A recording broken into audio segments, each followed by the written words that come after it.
If someone told you in the next 50 years there would be 0 9-to-5 jobs, would you believe them?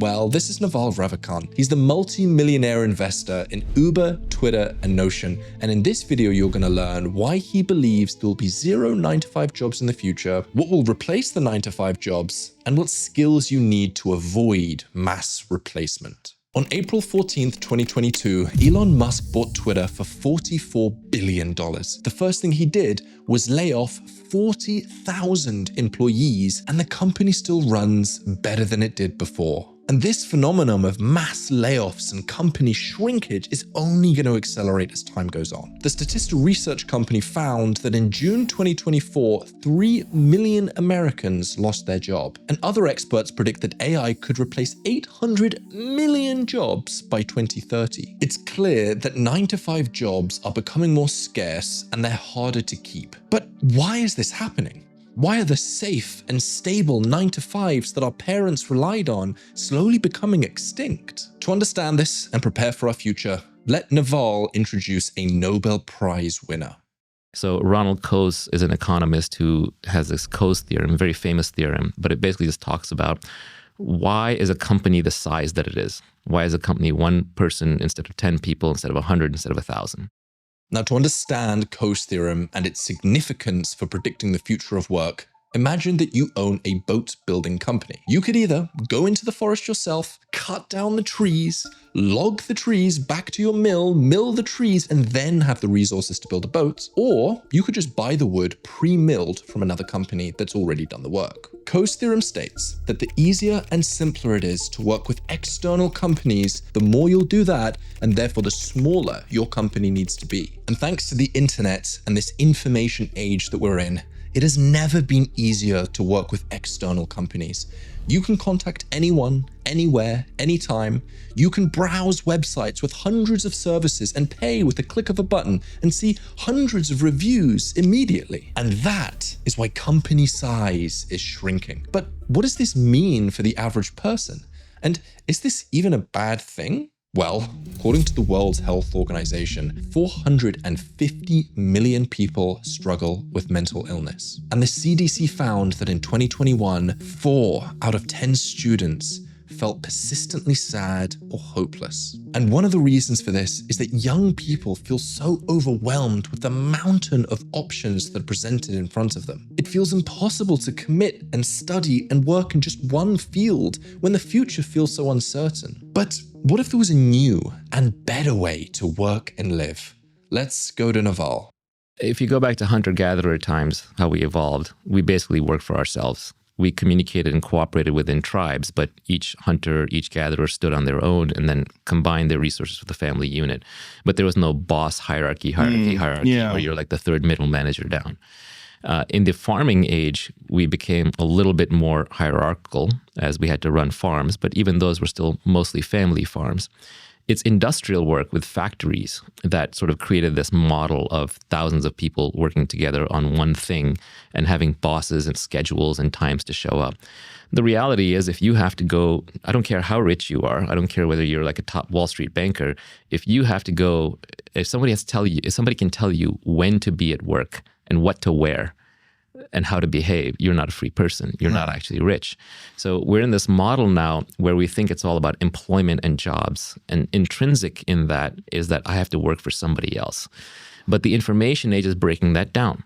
Now, Naval isn't saying that getting a 9-to-5 today is a bad idea for most people. But to help you try and figure out whether it's right for you or not, let me go back in time and tell you a story about how I so nearly got caught in golden handcuffs. You see, it was the first job fair that I'd ever went to at college. I remember the smell of sweet and salty popcorn in the air.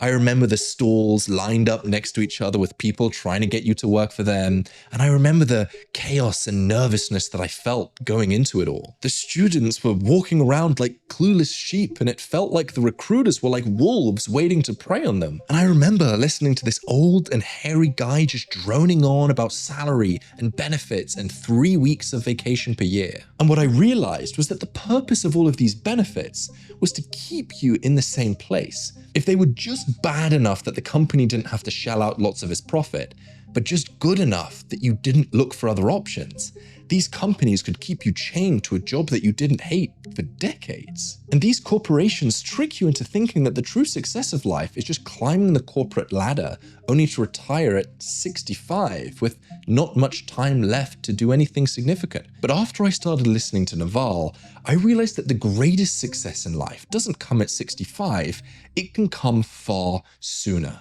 And the first time that I saw this quote from Naval, I thought that 7 billion businesses, what sort of a joke is this? There's no way this is possible. This is like some dystopian fiction about the future. But after hours of research into this topic, I discovered something that gave me hope for the future. And listen up, because this next part is important. This provides an alternative to the 9-to-5 that many people are using to build beautiful careers even today. You see, Daniel H. Pink wrote the New York Times bestseller, Free Agent Nation. And he said that there are 2 types of men in this world: the organization men or the free agents. Organization men work as traditional employees. They rely on their boss to pay them and to give them their benefits, and they have to ask them to go on a vacation. And these people value security over autonomy. Whereas free agents, these are the people that take their life into their own hands. They're entrepreneurs, freelancers, investors who take on multiple clients, dictate how much they earn through their own skills, and who value autonomy and freedom over security. And Daniel made the argument that being an organization man used to be the best path for a great life.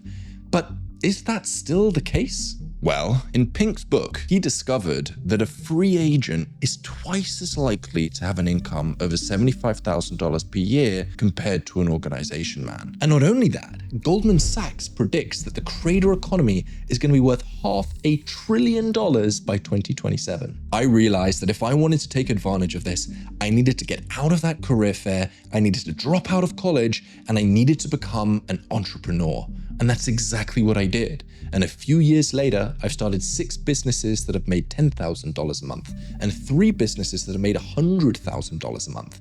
And I don't say that to brag. I don't say that to sell you anything. I have nothing to sell. I say this because there is a new generation of entrepreneurs that are creating beautiful, lucrative careers for themselves through the internet, and I want you to be one of them too. And along this journey, I've met hundreds of successful free agents.